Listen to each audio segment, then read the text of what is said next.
Hey guys. So we're going to cover a bunch of topics here. Here's a quick overview of what we're going to get into. We'll talk about the levels and the talents, get into the professions, our concept of a looking for guild system, achievements, and then a couple of general features at the end. So we'll start off with the leveling concept. The pitch behind the idea of doing a guild leveling system is to really make people feel like it feels valuable to be in a guild. And people that aren't in a guild, we really want them to feel like they want to be in a guild. We think the game it's really fun when you get to play with a group of friends. You have a lot of people you connect with. So kind of the concept behind all this is really to get people into a guild and have it feel like it's valuable. So the concept of leveling is going to happen in a variety of different ways. Basically, there's a ton of different things that you can do, and all of these things will actually end up giving you basically guild experience. And we're planning to let you currently level up through 20 levels of guild leveling. That number might still change a little bit, but that's what we feel like feels good right now. So here's a couple different ways, like leveling in general. Any player in your guild gains a level. That adds to experience. Reputation ranks. Killing a boss in any raid or any dungeon. Rated battleground wins, as Tom mentioned, also arena wins.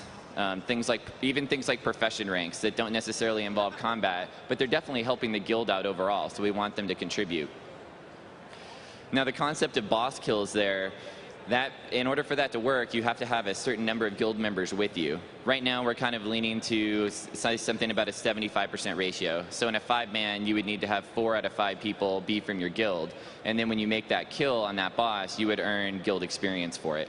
That same concept applies to the battlegrounds. As long as you have 75% of your team be from your guild, like 7 out of 10 in Warsong Gulch, you would then earn leveling experience for your guild. Now, each time you gain a level, you're going to earn a talent point. And these talent points can be spent in a guild talent tree. The talents that are purchased in the guild talent tree apply to everyone in the entire guild. We've got a pretty wide variety of different talents. I've got an example that we'll be able to show you here in a little bit of a couple different things. But the talents, they vary from things like reduced costs on repairs to things like mass resurrection. And the concept of how this works is we take the top 20 earners per day from the guild. And the reason we do that is because we want this system to be able to scale between a small guild that might say only have maybe 30 people all the way up to a guild that might have 500 people. So we do this by taking the top 20 earners every day. And that'll be actually displayed to everyone else in the guild. So if you're a guy out there that's putting in a lot of contribution, everyone in the guild's going to know that you're one of those top earners. So here's a couple screens of a couple of the talents that would be in the guild talent tree. So there you can see Penny Pincher, reduces the cost of all repairs. We've got one over there called Everybody's Friend, removes the reagent requirement for all raid-wide buff spells.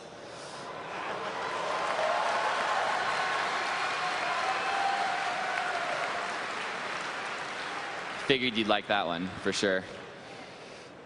Here's a couple other examples. So on the left, we've got cash flow, increases the gold drop rate for all kills from creatures or players that reward experience or honor.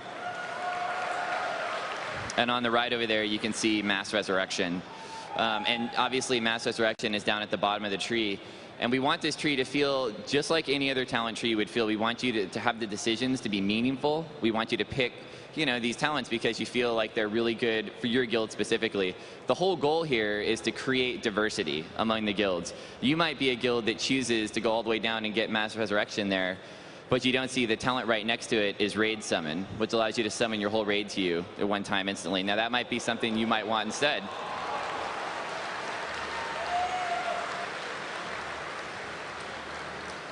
And there's just a wide variety of this stuff. There's talents that are great for leveling, some that are great for PvP. We try to cover the gamut. And yes, these are definitely going to be re-talentable. You can definitely respec your guild talents.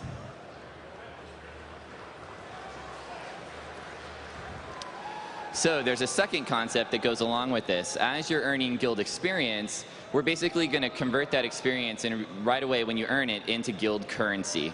And currency for your guild is the way that you're going to be able to buy cool rewards and things that will help your guild out. And we've got a ton of things that you can buy with this stuff. We've got vanity items. We'll do things like mounts. We'll do things like standards that will have your guild insignia on them. So when you get that first boss kill, you can throw down a standard. It's got your guild logo on it. Take your screenshots. We'll have things like mounts that'll have flags from your guild, a variety of stuff. Guild currency will be used to pay for your talent respecs, for example. So if you want to respec your guild quite a lot, you're going to have to be earning enough experience to get that currency to do it. The biggest thing probably you'll be buying with the currency, though, is the guild profession plans.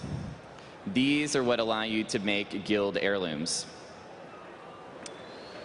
Now, guild heirlooms are going to be able to be built by any people that have that profession in your guild. So the way this is going to work is you'll buy the plan for the guild, and it'll actually show up on a skill vendor. The same way you would go to the blacksmith skill trainer and you would buy a recipe from him. Anyone in your guild that has the required profession rank to actually use it can go to this guy, buy the plan, and learn it right away.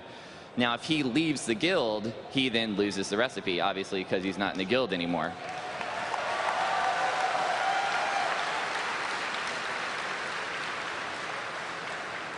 So the kind of picture, I think you're kind of catching on. The idea is we really want people to feel like it's valuable to be in the guild, and you want to stay in the guild. You don't want to bounce around necessarily as much because you're getting these great benefits from being here, which really makes you want to have a great guild. So, the professions. The plan here is that everyone's going to have access to it via the skill trainer. We're going to do this also, we're going to have a guild vendor. And these are going to be in all the major cities. You'll be able to go there and spend the currency. We're planning to permission the currency, so we'll have a new permission in the guild systems panel that'll allow you to set up who in the guild can spend the currency. So that'll be up to you guys to figure out. Now, the guild heirlooms are bound to the guild. So if you're wearing, like, say, I don't know, a chess piece, and you leave the guild, that you'll get a warning, and as soon as you leave the guild, that chess piece will automatically get returned to the guild bank.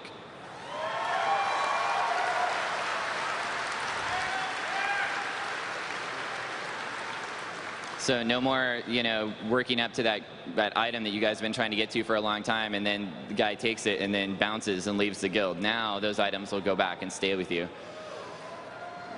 So the concept here is that these work like our other heirlooms. They're going to scale with level, and we plan to cover, we would like to cover all the professions, as many slots as we can get for this stuff. We really want it to feel like we've got everything.